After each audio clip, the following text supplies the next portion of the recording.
Hi everyone. This week we're going to be talking about interactive technology. I will read you some questions and give you my feedback.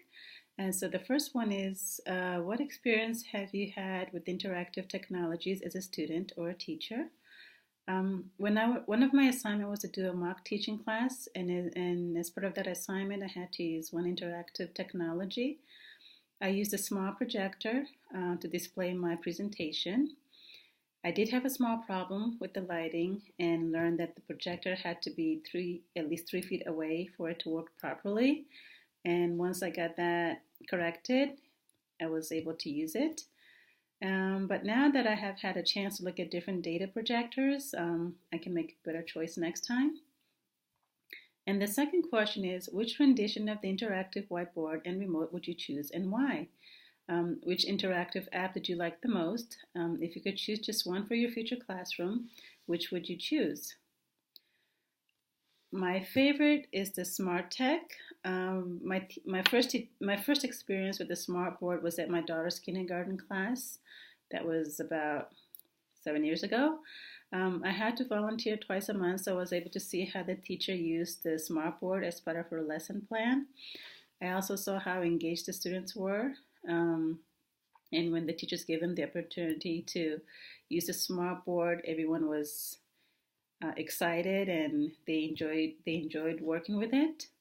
I found that it was easy to use. When I tried it, I used my finger or the pen to move objects around, and it was just it was fun to use. I think it's a great tool to have, and it really does make learning much more fun.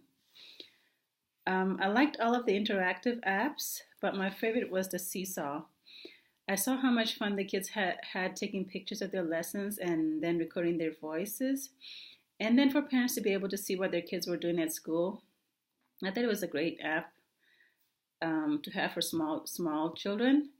And I also like how parents can make comments on their children's work for the parent and teachers to interact with one another if they had questions or if they had comments. Some of the students even commented that it was a safe version of Facebook, which was cute.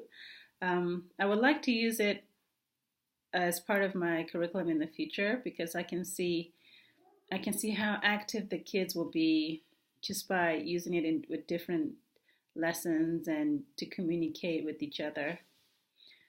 And so the other question was, what were your thoughts and what did you learn after reading the Scott uh, Fark and Peterson article? Do you think you would have similar results if you utilized clickers in your future classroom? Well, at first I didn't understand how clickers worked, but after reading the article and looking at a few YouTube videos, it finally made sense to me. And so there were some benefits to using a clicker, like getting immediate feedback. For example, if students answers incorrectly, the teacher will know and can clarify or go over the lesson again. Also, students can identify their mistakes faster. When the study was conducted, the authors used a sample of 22 students. Most of the evaluation came out positive, so there were some advantages to using the device.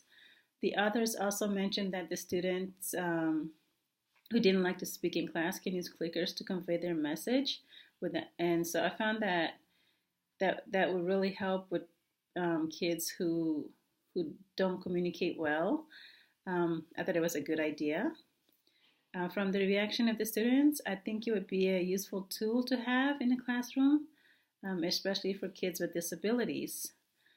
Overall, when I read the article, it seems like the clickers were more on the positive side and could be beneficial to students in the classroom. So I will definitely try it next time. So thanks for listening.